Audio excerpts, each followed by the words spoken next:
Si è svolto presso l'ex convento San Francesco a Conegliano il concerto di luglio, eseguito dall'Orchestra Il Cimento Armonico sotto la direzione del maestro Aurelio Canonici con la partecipazione del pianista Massimiliano Genot. Sul palco hanno brillato due figure di spicco nel panorama della musica classica: il maestro Aurelio Canonici, direttore d'orchestra, compositore, pianista, docente e divulgatore musicale, e Massimiliano Genot, pianista di talento, interprete, didatta e compositore. La rassegna concertistica, organizzata da Notte in Cima e giunta al suo sesto appuntamento, ha riscosso un notevole successo tra la cittadinanza ed è sostenuta dall'amministrazione comunale. E ringrazio veramente la voglia dei cittadini di esserci, perché vi vedo così numerosi, il che significa che siamo sulla buona strada e continueremo così.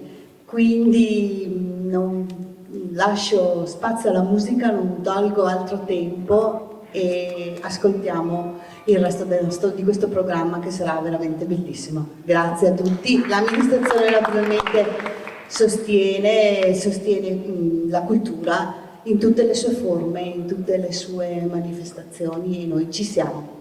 Il concerto ha attirato un pubblico numeroso oltre ogni previsione, riempiendo il chiostro con oltre 200 appassionati di musica che sono rimasti affascinati dalle esecuzioni delle opere di Mozart, Beethoven e Mendelssohn.